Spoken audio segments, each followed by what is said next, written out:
Hello guys and gals, and welcome! So beta is now officially over, and you know what I was thinking? Let's do a ranking real quick.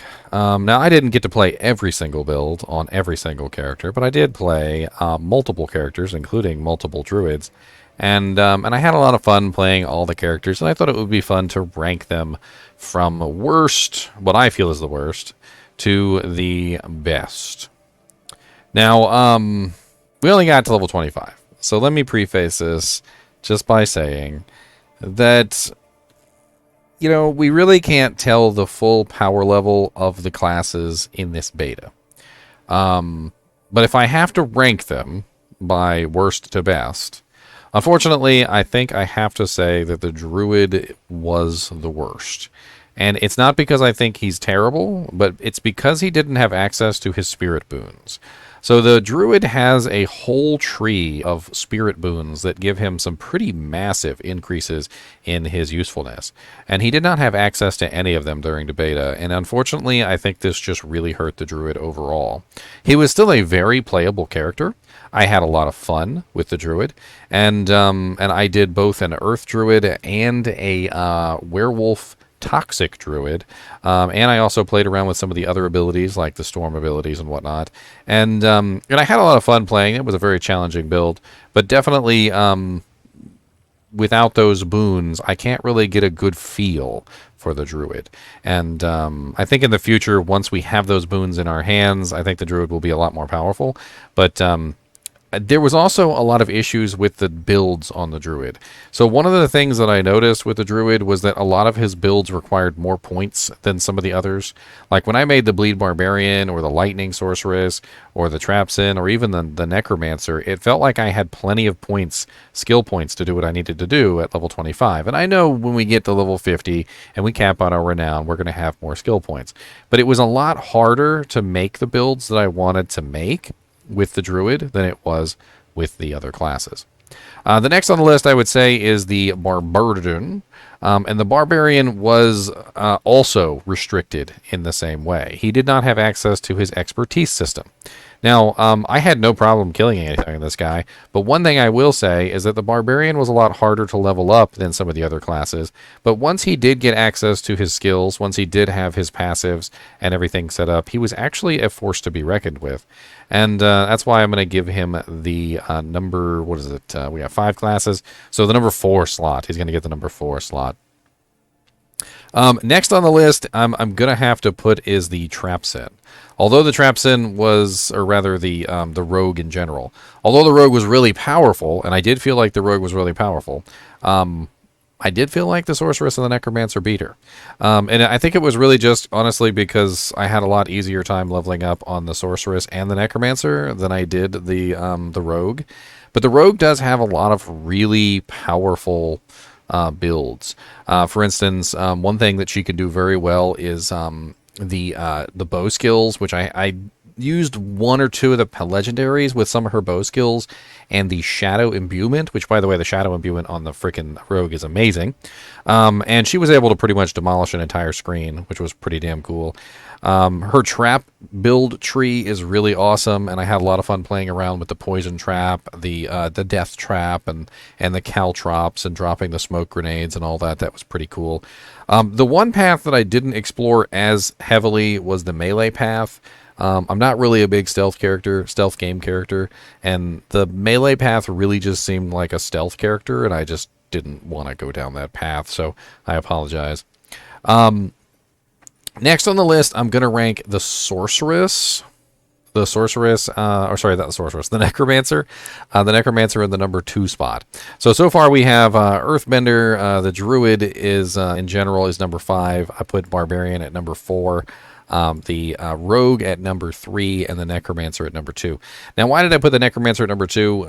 Honestly, because I feel like the Necromancer has some pretty powerful builds. He was extremely easy to level up. Almost too easy, honestly, because of the skeletons. And one of the crazy things about the Necromancer was just that how good he felt as a character, comparatively to like the Diablo 2 Necromancer. I was very, very impressed with how well he felt as the Diablo 2 Necromancer. You could easily, very easily, just do a Fishy-Mancer from Diablo 2, Corpse Explosion, max summons, and just have fun with it, and it worked extremely well. And there were quite a few other really good builds that you could do. Some of them were downright broken, like the Blood Mist build, and just lots of fun in general. However, for the top of the list, for number one, I'm going to have to give it to the Sorceress. The Sorceress was by far the easiest character to level, and honestly the most, like, ridiculously, I want to say, like, almost baby-proof character. Like, it didn't seem like you could do anything wrong with this character. Like, she was so well-tuned and so well-made that, like, any build that you chose just about did really well. You could do a Hydra Sorceress, you could do a Freezing Sorceress, you could do a Lightning Sorceress. There were OP abilities like Chain Lightning and Hydra and Frost Nova, and even very good legendaries that would beef up quite a few of the, like, abilities to just extremely good heights. The Freezing Tree had some pretty crazy stuff you could do in it that had to do with, like, if a monster is frozen, activate X skill, and you would just, like, freeze everything on the screen, and then, like, 1,000 freaking daggers would shoot out of everywhere and kill everything. And I didn't even do that build. I was watching somebody else do that build, and that was freaking ridiculous. I did the Chain Lightning build, and on the Chain Lightning build, I would literally just walk up to a boss, fire Chain Lightning, and it would go, and they would die. Like, and it would just keep going back and forth, bouncing between me and the boss over and over again until the boss was dead. And there's also some pretty good ultimates in the Sorceress tree as well. Like, I really liked the Lightning one that just basically spammed all the lightning skills for every single lightning skill that you used. And I mean, it was just a very well done class, almost too well done in my opinion. A lot of people were talking about, like, the Hydra being, like, the noob or, like, the casual friendly build. Like, apparently there's a lot of casual friendly builds within the Sorceress that, like, anybody who picks up the Sorceress would just be able to, you know, like, play her and not even really worry about it. Not even really worry about min-maxing anything or making the character into something special, because, like, you can pretty much just pick whatever you want, let's string it together, and it works. Now, making, like, a min-max build where everything dies on the screen does take a little bit of time and a little bit of effort to pull that all together. And, like, those crazy min-maxed builds are rather interesting, but you don't even have to min-max to do well on her, and that's why I'm ranking her in the number one spot. Overall, though, I want to say this as a whole, because obviously in the ranking system, it always feels like somebody gets the short end of the stick, right? Like, oh, why would you rank him that spot? You know, he's not that terrible of a class. So I'm going to say this right now. I was pleasantly surprised with all of the classes. I actually really enjoyed playing everything, and that is very weird. I rarely, if ever, pick up a game and like every single class that they make. There is a build on every single one of these characters for everybody. I went into the Barbarian expecting a character that I wasn't going to like, because I don't generally like Barbarians. I'll play them, and I make builds for them. But in general, the Barbarian in Diablo 2 is not one of my favorite classes. My three favorite classes are actually the Necromancer, the Paladin, and the Amazon. And I still ranked the Necromancer 2, which tells you how OP the Sorceress is in this particular version of the game. Now, they were all good, though. Like, I don't particularly think any of the classes was terrible to play. In fact, I was able to make viable, workable, and, you know, like, level 25 builds for all of these characters and do very well toward the end of the game. I did feel like the Barbarian and the Druid were just held back by the fact that they couldn't access their expertise and totem systems. And if they did have access to those totem systems and the expertise systems, I feel like the Barbarian and the Druid might have actually pulled ahead of the pack. So we'll have to see how those systems affect the class overall in the future.